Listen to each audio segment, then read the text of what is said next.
¿Contará este extraño objeto la historia perdida de una guerra de 4.500 años? Eran tanto fiestas como batallas. ¿Qué más quieres en términos de historia? ¿Podría esta arma realmente sustituir la pólvora con vapor? Fue diseñada para disparar cientos de cartuchos por minuto. Y eso era inaudito.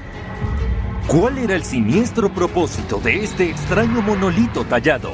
Abrían el pecho, extraían el corazón y hacían fuego adentro del pecho.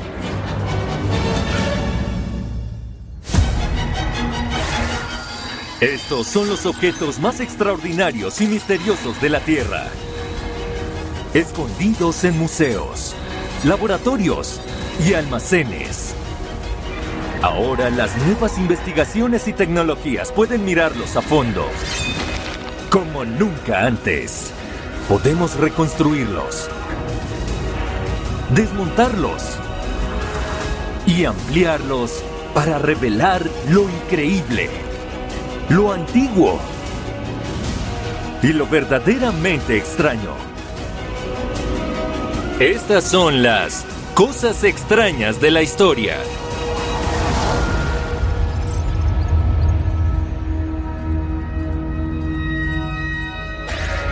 En una vitrina del Museo Británico hay una caja de madera única de 4.500 años de antigüedad, procedente de la cuna de la civilización.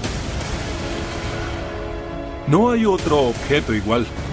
Durante casi un siglo se desconocía su verdadero propósito.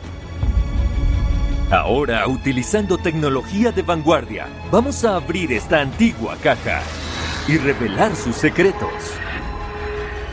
Este es el estandarte de Ur, una caja de madera de casi medio metro de largo y 22 centímetros de alto. En uno de sus extremos hay una pequeña y peculiar puerta, y su superficie está cubierta de detalladas imágenes en mosaico hechas de concha marina pulida, roca piedra caliza y lápiz lazuli. El resultado es un objeto muy hermoso. Y estas pequeñas imágenes parecen contar una historia. De acción, de lucha, pero también de fiesta, de celebración. Pero su significado es tan misterioso como la propia caja. ¿Qué es esta extraña cosa? ¿Qué significan estas imágenes? ¿De dónde proviene?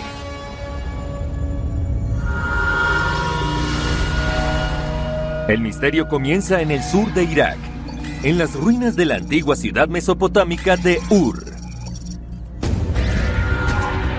Ur es una de las ciudades más antiguas del mundo. Fue fundada por los sumerios, en la zona que hoy llamamos la cuna de la civilización. Aquí es donde empezaron las cosas, donde empezaron las leyes, donde empezó la escritura, también la agricultura, donde tuvieron lugar los inicios de las ciudades y las ciudades-estado. Y Ur está en el centro. Fue una ciudad que se enriqueció gracias al comercio, por lo que encontramos muchos objetos procedentes del Golfo Pérsico y del Mar Arábigo, de Asia y de la India. Pudo llegar a ser rica y poderosa. En la década de 1920, el célebre arqueólogo Sir Leonard Woolley excavó un vasto y complejo cementerio cerca del Sigurat, un enorme templo piramidal construido con ladrillos de barro.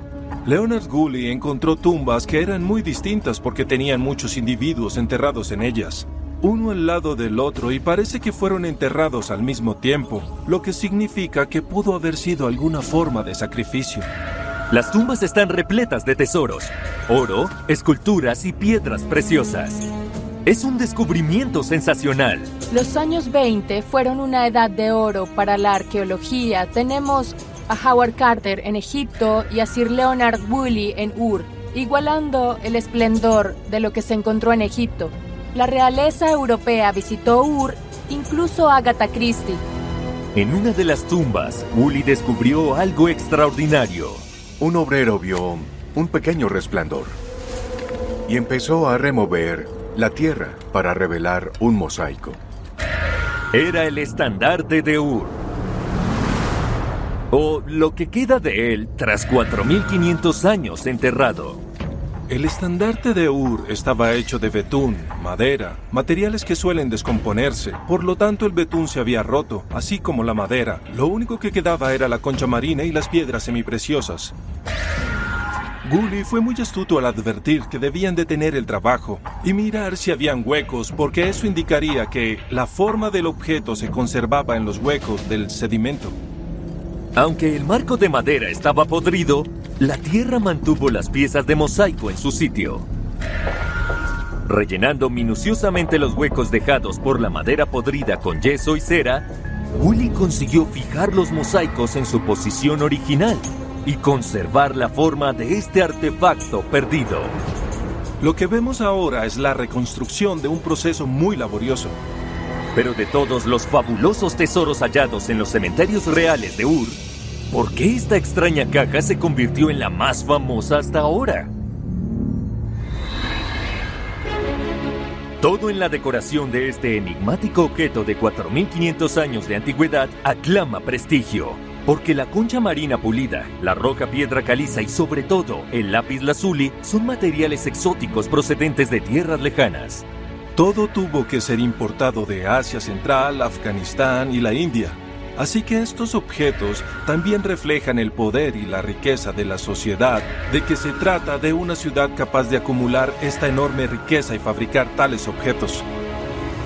No es solo el origen exótico de la decoración de la caja lo que asombra a los expertos. Está elaborada con una habilidad extraordinaria. Esto solo es posible gracias a que en las primeras civilizaciones aparece un tipo de trabajador nunca antes visto. Los excedentes de alimentos que provienen de la agricultura en estos asentamientos crean un nuevo papel en la sociedad, que es la del artesano. Y como estos artesanos no tienen que salir a buscar comida para sus familias, pueden intercambiar sus artesanías por alimentos, lo que aumenta su destreza en todo lo que crean. La evolución de las nuevas habilidades y su importancia es claramente visible en algo en lo que los antiguos mesopotámicos destacan: la cerámica.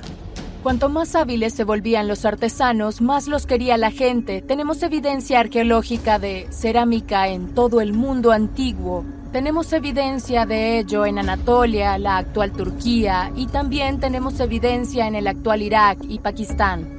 Y es increíble que se convirtieran en centros de comercio masivo. Los artesanos de Mesopotamia van mucho más allá de la cerámica. Se convirtieron en expertos en todo tipo de objetos. Hacían muebles, instrumentos musicales, armas e incluso joyas. El estandarte es uno de los mejores ejemplos de este trabajo. Y esa es una de las razones por las que se convierte en el ejemplo a seguir de la civilización perdida de Ur. La otra razón es que se trata de un enigma. Nunca se ha encontrado nada parecido, ni antes ni después.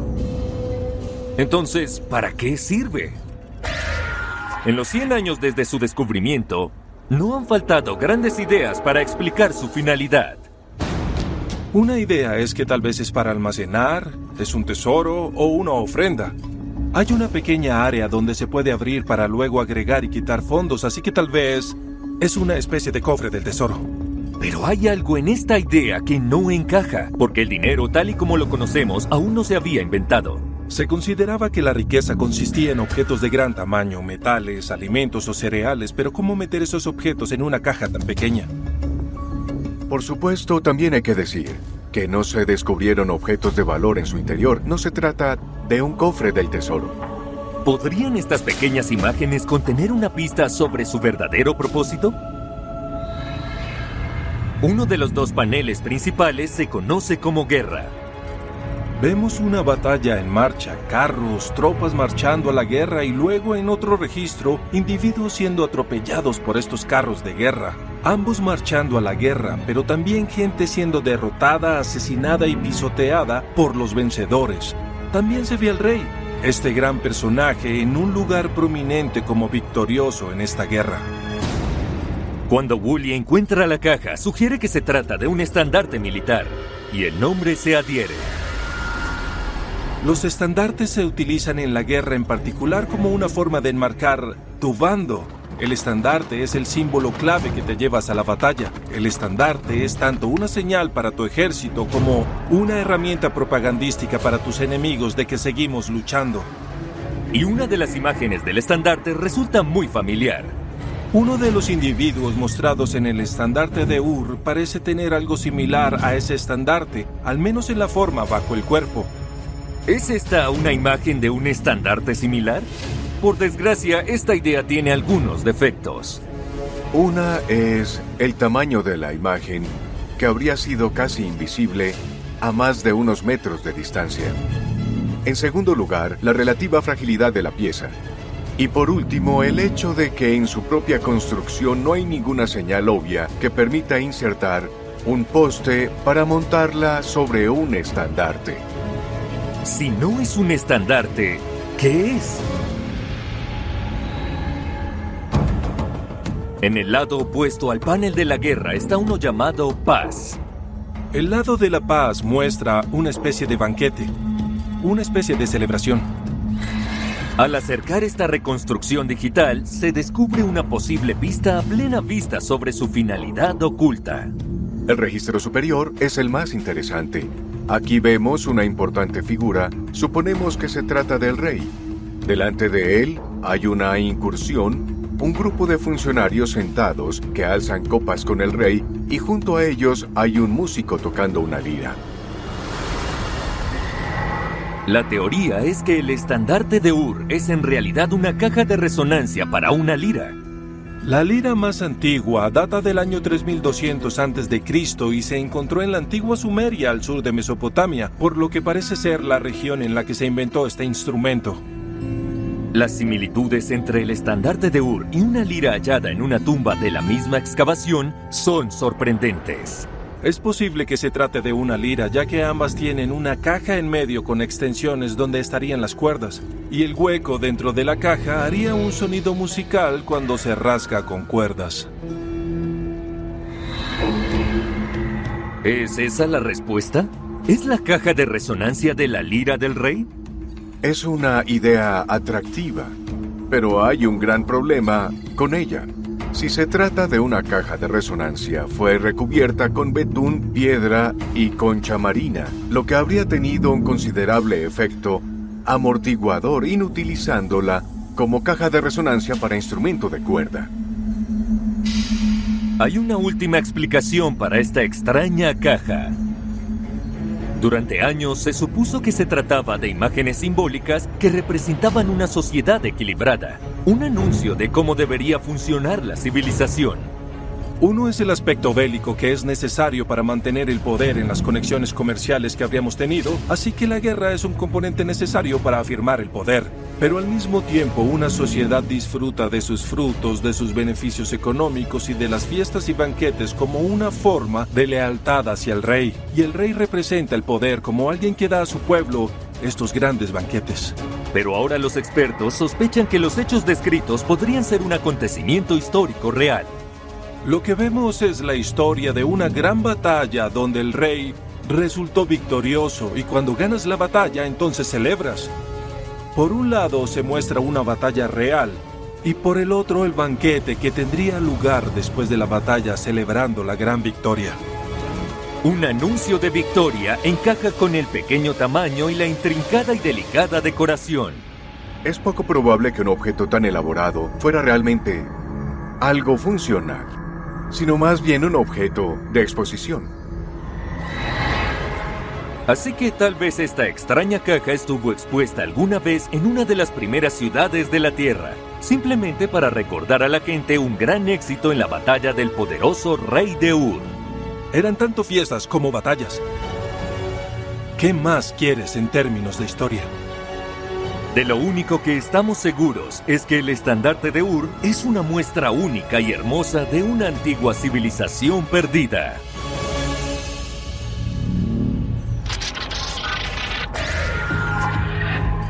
En el Museo de la Armería Real de Londres se encuentra un arma desconocida y muy mortífera. Estamos ante la versión de un arma de destrucción masiva del siglo XIX. Ahora salió de las sombras y fue reconstruida minuciosamente. Se trata de una pistola de 170 años de antigüedad, propulsada por vapor. ¿Quién iba a pensar que el vapor podría desafiar a la pólvora? Mide casi 1,5 metros de largo y está fabricada con hierro, una manivela de madera y un extraño embudo de latón. Puede parecer extraña, pero es una de las armas más devastadoras de su época. Fue diseñada para disparar cientos de cartuchos por minuto. Algunos dicen que eran miles. Y eso era inaudito. ¿Pero funcionó realmente? ¿Cómo funcionaba? ¿Y por qué alguien querría un arma propulsada por vapor?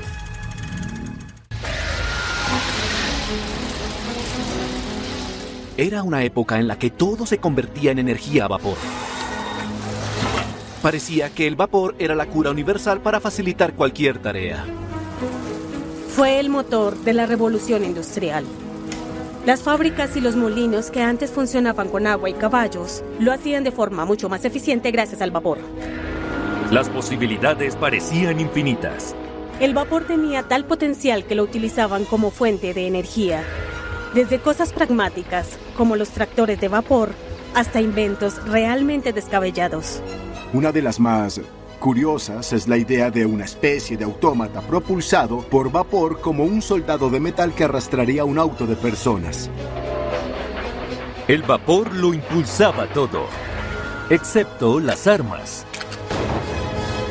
Hasta que este loco artilugio fue creado. El hombre que lo inventa es el prolífico ingeniero estadounidense Jacob Perkins. Cuando Jacob Perkins llegó a las costas británicas, ya tenía todo un historial impresionante. Él creó toda una serie de inventos diferentes, desde dispositivos para medir la velocidad de barcos hasta una técnica para chapar hebillas. Ese fue su primer invento a los 15 años. Realmente, él nació para ser un inventor. Durante su estancia en Inglaterra, Perkins se une a la fiebre del vapor y se le ocurre una idea extraordinaria. Como parte de su trabajo, Perkins diseñó algunas calderas de muy alta presión, llevando la tecnología a sus límites. Y una de las cosas que ve es que cuando él libera un poco la presión, puede observar pequeñas partículas disparadas a gran velocidad. Y eso le da una idea. Perkins comienza a diseñar una revolucionaria pistola de vapor, con la esperanza de venderla al ejército británico. A lo largo de los años, su hijo Angier lo desarrolla y lo mejora, y en 1851 queda de esta forma. Pero este extraordinario artilugio no sería fácil de vender. El problema de vender su invento es que ya sabían cómo disparar un arma, es decir, la pólvora y los propulsores ya existían. Desde su invención hace más de 1000 años, casi todas las armas de fuego funcionaban con pólvora. Se inventó en China y no es más que salitre, carbón vegetal y azufre molidos muy finamente. Y lo que ocurre es que cuando se enciende, se quema demasiado rápido, produciendo grandes cantidades de gas. Y ese gas pulsante es lo que realmente empuja una bala o un proyectil. La pólvora es una fórmula ganadora, así que ¿por qué quiere Perkins cambiarla por vapor?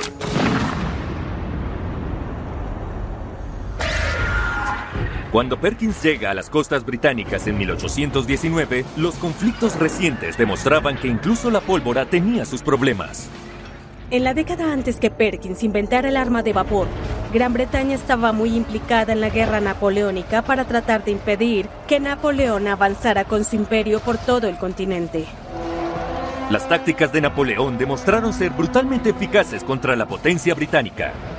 La estrategia de Napoleón se basaba en la velocidad, el impulso y la movilidad, mientras los británicos se favorecían en un gran número de soldados repartidos en una línea delgada para disparar todos en una dirección. Napoleón opta por la formación en columna, más estrecha pero más profunda, y esto favorece el avance. Los franceses eran rápidos, pero los cañones que les hacían frente no lo eran. Si luchabas en el bando británico, lo probable es que llevaras un mosquete, y que quizás fuera uno de los llamados Brown Bess. Estos mosquetes utilizaban una bola y un cartucho de papel rellenos de pólvora. Recargar uno de estos mosquetes era un proceso laborioso, ya que cada parte estaba separada. Por un lado tienes la pólvora, el apizamiento entre la pólvora y la bola. Tienes la propia bola que hay que cargar por separado. Debes ser cuidadoso porque es una bola y puede volver a rodar si la manejas mal. Y luego, para disparar el mosquete, tenías que amartillarlo. Y entonces tienes que empezar todo el proceso de nuevo. Recargar y disparar una sola vez podía llevar 20 segundos. E incluso cuando disparabas, lo más probable era que fallaras. Los mosquetes no solo eran lentos, también eran bastante imprecisos. Como el mosquete se cargaba por delante, las balas se hacían más pequeñas que el cañón a propósito para que pasara fácil al interior. Pero eso significaba que podía sacudirse dentro y salir en cualquier ángulo. Perkins estaba convencido de que su invento steampunk no solo era más rápido, sino también más preciso. Su dilema era que la historia ya estaba plagada de armas extrañas que intentaban resolver los mismos problemas. Y la mayoría fracasaban. Algunas añadían más cañones al arma para poder dispararlos todos a la vez. Podías concentrar el fuego en un solo disparo, pero en última instancia no resolvía el problema. En primer lugar, eran tan imprecisos como cañones individuales de los que estaban hechos. Y segundo, aunque podías disparar muchos tiros a la vez, luego tardaban aún más en recargarse, obviamente tantas veces más como cañones tuvieras. Otras armas probaban un mecanismo de carga rápida. Ya en el siglo II a.C., los chinos crearon una ballesta de repetición que utilizaba un pequeño cargador con 10 virotes en posición para disparar en 20 segundos. Pero un mecanismo de disparo rápido en un arma de pólvora era aún más complejo. Uno de los problemas de usar pólvora, sobre todo si se trata de disparar una vez y otra vez, es que la pólvora se quema en exceso. Por lo que el arma se irá calentando más y más y más, hasta que eventualmente el metal se reblandece y el arma se deforma por sí sola. Perkins creía que las respuestas a todos estos problemas era suprimir la pólvora de raíz y sustituirla por el vapor. Pero no fue el primero al que se le ocurrió esta idea. En el siglo XV, Leonardo da Vinci, que parece haberlo inventado todo en bocetos, hizo un dibujo insólito de lo que parece ser una pistola de vapor. Lo llamó el arquitrónito. De hecho, da Vinci atribuyó esta idea al antiguo científico y polímata griego Arquímedes, que vivió en el siglo III a.C., lo que significaba que la idea de una pistola de vapor podría remontarse a más de 2000 años. El arquitrónito utilizaba un fuego de carbón para generar vapor calentando el propio cañón. Perkins utilizaba su propia caldera de última generación, que funcionaba a una presión extremadamente alta, y su máquina original estaba diseñada para aprovecharla al máximo. Hay un cañón de animaliza de 2 metros de largo y en un extremo hay un cargador que, por gravedad, coloca las balas. La pistola está conectada a una caldera de vapor de alta presión. Al abrir la válvula, el vapor a presión pasa por el cañón y dispara las balas por el extremo del arma. El hijo de Perkins, Angier, mejoró el diseño original de 1824 dándole un control más preciso. En el diseño original de Jacob Perkins, las balas caían en el cañón por la fuerza de gravedad, mientras que su hijo Angier lo amplió y lo convirtió en un diseño ligeramente más controlable. Entonces, al girar una manivela, se accionaban 2 pasadores que permitían que cada bala cayera individualmente en el cañón. Y a medida que la manivela seguía girando, se abría una válvula que expulsaba la presión del vapor y disparaba el proyectil por el extremo. El ciclo se repetiría tan rápido como se pudiera girar la manivela y seguiría disparando. ¿Estaba a punto de triunfar el vapor ante 1000 años de supremacía de la pólvora? En 1824, tras 5 años de trabajo, Jacob Perkins estaba listo para presentar su original arma de vapor a los altos mandos del ejército británico. En primer plano, nada menos que el mismísimo duque de Wellington, que en ese momento era el maestro general de artillería, responsable de evaluar y adquirir nuevas armas para todo el ejército.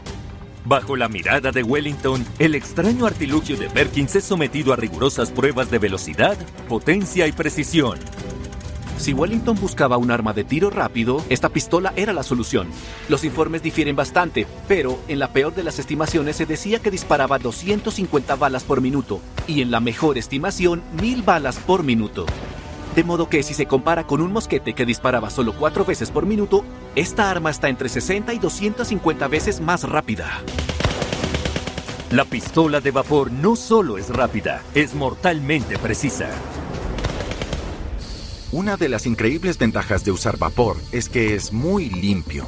Todo lo que contiene es H2O y no quedará ninguno de los residuos que sí puede dejar la pólvora. Así que puedes diseñar tu arma de vapor con tolerancias mucho más altas y obtendrás mejor precisión que con un mosquete convencional. Y a diferencia de las armas de pólvora, no hay riesgo de que el cañón se deforme.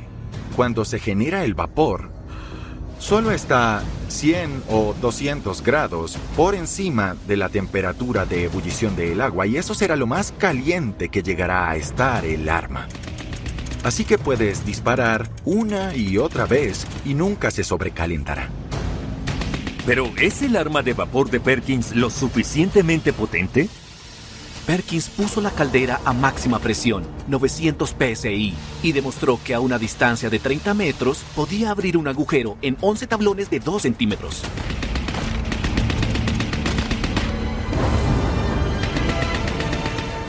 El extraño artilugio de Perkins demostró que el vapor puede propulsar un arma de extraordinaria velocidad y precisión.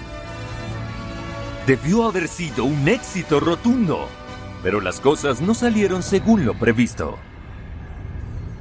Incluso después de años de pruebas y perfeccionamiento por parte de Angier, el hijo de Perkins, las fuerzas británicas simplemente no estaban interesadas, se negaron a comprarlo y terminó siendo tan solo una pieza de demostración. ¿Qué falló en esta extraña arma?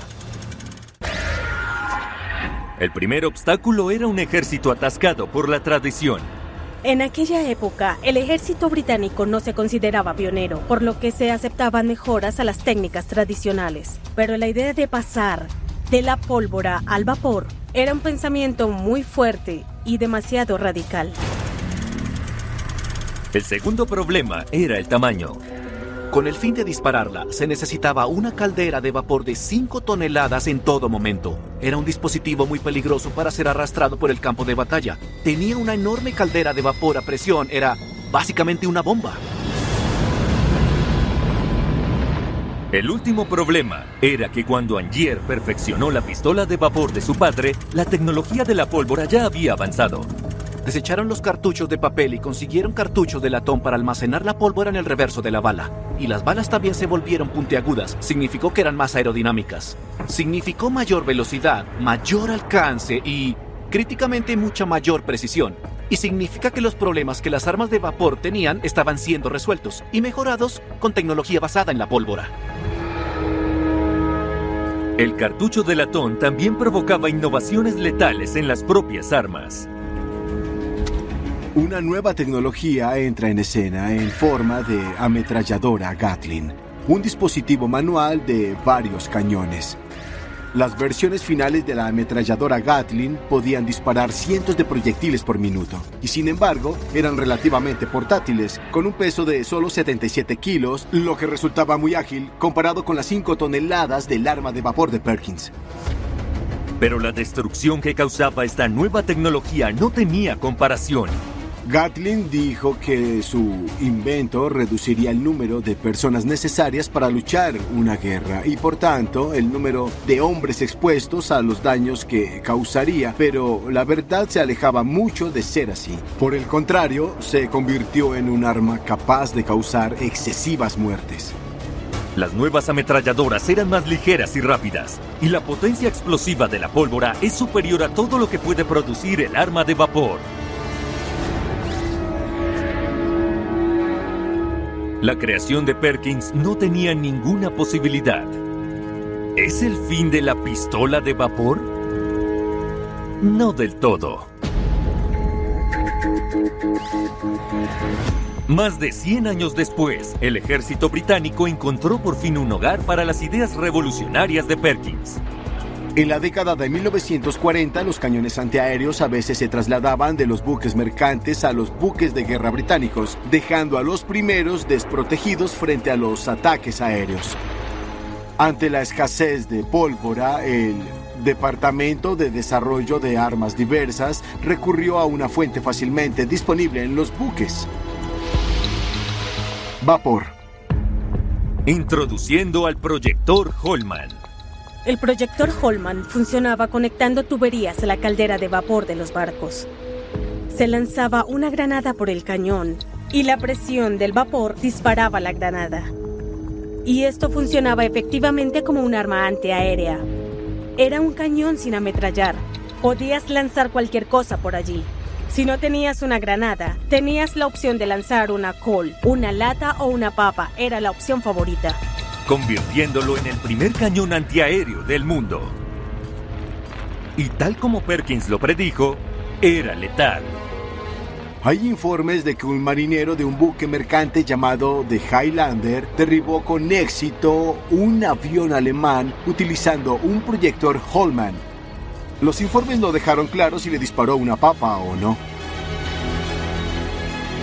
Al final, la pistola de vapor tuvo su momento de fama, aunque casi 120 años después de que Jacob Perkins tuviera la idea.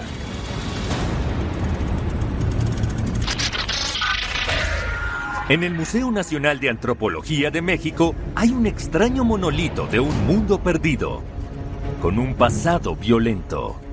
La civilización que creó este objeto fue casi borrada de la historia. Ahora sacamos a la luz cada detalle de este asombroso artefacto. Esta es la piedra Teocalli. Tallada en roca volcánica, mide aproximadamente 1,21 metros de alto, casi 1 metro de ancho y 1 metro de profundidad. De hecho, parece la maqueta de un templo. Pero en cada superficie hay inquietantes imágenes grabadas. Figuras espeluznantes con caras de calavera, animales extraños, plantas y monstruos. Todos insinúan un pasado horrible y violento. Llevaban a cabo la guerra sagrada con el fin de tener sacrificios humanos que ofrecer al sol. ¿Es un altar de sacrificios? Abrían el pecho, extraían el corazón y hacían fuego adentro del pecho. ¿O solo malinterpretamos su propósito? Hay tantas pistas distintas que pueden leerse de diferentes maneras y tienes que leer atentamente y unirlas para averiguar de qué se trata. ¿Qué será del legendario líder para quien fue creado? ¿De verdad tendrá algo que ver con sacrificios humanos? ...1926, Ciudad de México. Un misterioso objeto es desenterrado de los cimientos del Palacio Nacional. Ya conocían la existencia de esto, pero no fue hasta 1926 cuando lo desenterraron y así se pudo examinar a fondo por primera vez.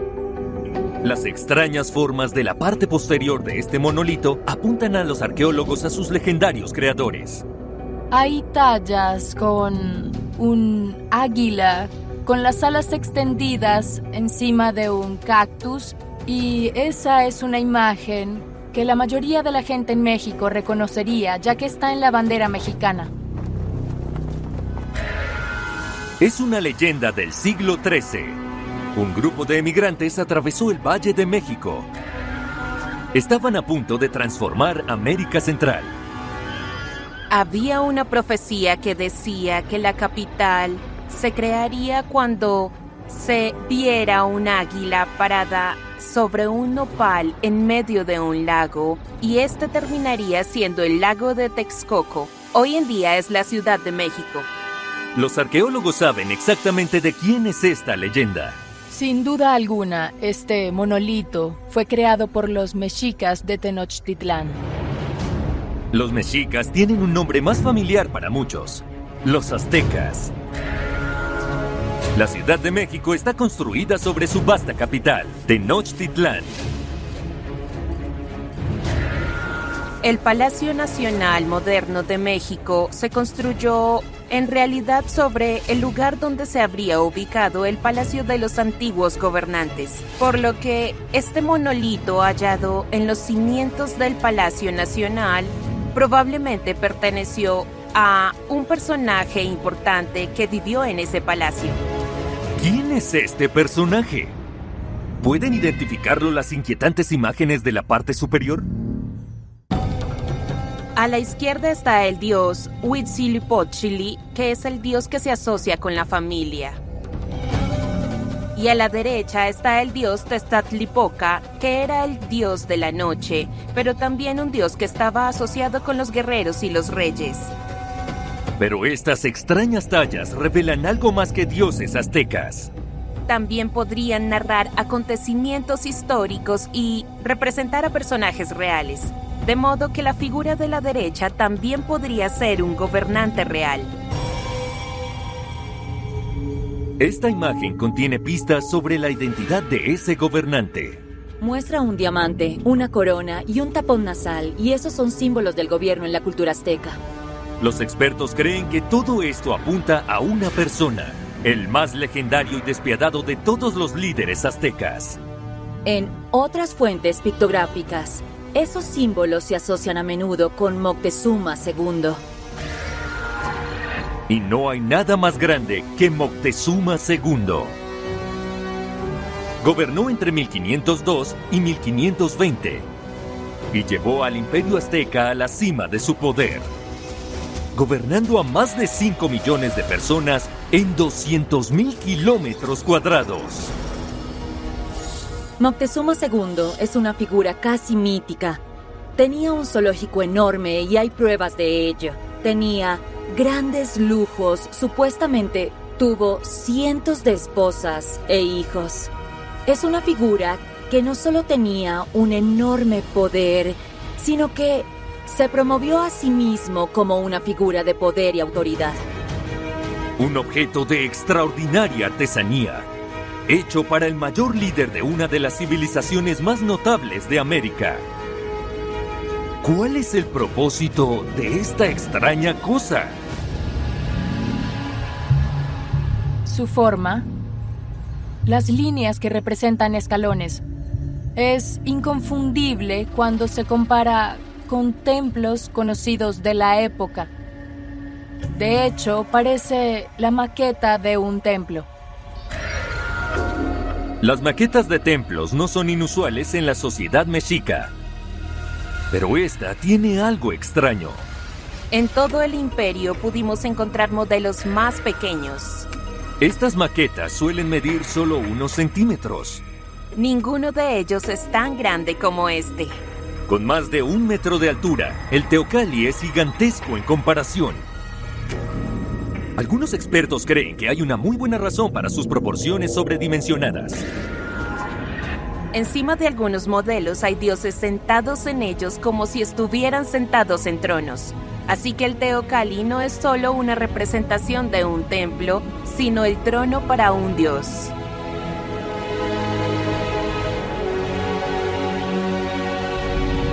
El Teocalli es ahora conocido por otro nombre, el trono de Moctezuma II. Pero hay un problema con esta idea. En este periodo, los tronos eran generalmente de juncos. No era una sociedad de sillas, te sentabas en una fabulosa estera de juncos. Creo que es poco probable que Moctezuma se sentara en él. Algunos estudiadores creen que pudo ser un trono simbólico, una muestra de poder en lugar de un trono real. Pero un vistazo minucioso de los otros extraños símbolos revela una explicación mucho más inquietante para esta extraña cosa. Los expertos creen que este círculo en la parte superior del monolito es un disco solar. Un calendario que traza el ciclo mexica de 52 años de vida y muerte. Según las tradiciones mexicas, el sol ya había sido tragado 4 veces antes y durante el reinado de Moctezuma, este era el 5º sol. Y para asegurar que el sol siempre volviera a salir después de la noche, había que apaciguarlo con sacrificios de sangre, y de eso se trata el simbolismo ahí. llevaban a cabo la guerra sagrada con el fin de tener sacrificios humanos que ofrecer al sol. Esta idea ha dado un segundo nombre al monolito. Cuando el renombrado arqueólogo mexicano Alfonso Caso ve por primera vez el monolito, lo bautiza con el nombre de Teocalli de la Guerra Sagrada, o más conocido como Templo de la Guerra Sagrada. Y otros símbolos misteriosos tallados en el monolito pueden precisar con exactitud cuándo se fabricó esta extraña reliquia y para qué sirve exactamente. En la parte frontal del monolito hay 2 glifos, uno de conejo y 2 de juncos. Simbolizan los años 1506 y 1507 en nuestro calendario actual. Estas fechas señalan el evento más crítico en todo el calendario mexica de 52 años. La ceremonia del Nuevo Fuego. Tiene un solo objetivo: prevenir el fin del mundo. A través del sacrificio humano. Los sacerdotes se congregaban en un templo y sacrificaban a una víctima. Abrían el pecho, extraían el corazón y hacían un fuego adentro del pecho de esta víctima, que simbolizaba la creación del nuevo fuego de la nueva era. Si el fuego funcionaba, eso indicaba que todo iba a ir bien, pero si no funcionaba, entonces era el fin del mundo. Para los creadores de este extraño objeto, el sacrificio humano es en realidad una forma de preservar la vida. No se veía como un castigo o como una acción vengativa. De hecho, los dioses exigían este sacrificio de sangre y el gobernante tenía la responsabilidad de proporcionar sacrificios humanos para asegurar la supervivencia de su pueblo. Pero más que solo conmemorar la nueva ceremonia del fuego de Moctezuma, ¿podría este extraño monolito de piedra haber desempeñado un papel vital y sangriento en ella? Pensamos que los altares son grandes mesas, pero el altar de sacrificios azteca es en realidad bastante puntiagudo, similar a la parte superior del Teocalli, porque la forma en que el sacrificio normalmente se lleva a cabo es que 4 sacerdotes sostienen los brazos y piernas de la persona y tiran de ellos hacia atrás para estirar el pecho hacia arriba y poder extraer el corazón. Que yo sepa, no hay restos de sangre, pero no es imposible que fuera un altar de sacrificios. ¿Este extraordinario objeto es lo último que ven las víctimas antes de que les arranquen el corazón? ¿O se trata simplemente del trono de un líder legendario? Por ahora, su verdadero propósito sigue siendo un misterio. Lo que sí sabemos es que, sea cual sea el resultado de la nueva ceremonia del fuego de Moctezuma, resulta ser el fin del mundo.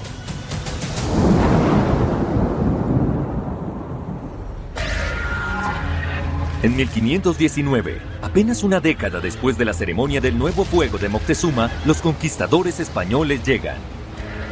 Hernando Cortés rodea Tenochtitlán. Y entonces sucede una terrible destrucción porque los mexicas se niegan a rendirse. Así que Cortés termina avanzando por la ciudad, destruyendo edificios a su paso. Es una absoluta masacre. La vida de Moctezuma II acaba en tragedia. Y también el imperio mexica. El imperio se perjudicó con la llegada de los españoles. En cuestión de guerra, los españoles tenían caballos, tenían pólvora y armas de fuego. Pero también trajeron enfermedades de las cuales la población local no tenía una inmunidad natural. 10 años después de la invasión española, algo así como el 90% del pueblo azteca mexica estaba muerto, ya sea por la violencia o la enfermedad. Fue la diseminación más asombrosa de la población. Y los invasores cristianos reescribieron la historia mexica para crear una exagerada leyenda sedienta de sangre. Como los españoles se obsesionaron con el sacrificio humano como justificación de la conquista, y como ahora nos parece tan extraño, a menudo vemos el papel de los aztecas relacionado con violencia sacrificial, así como una cultura sedienta de sangre. Pero la realidad es que creían que, si no sacrificaban humanos para los dioses, el mundo llegaría a su fin. La verdad tras el ritual mexica está enterrada bajo la obsesión de los conquistadores por el sacrificio.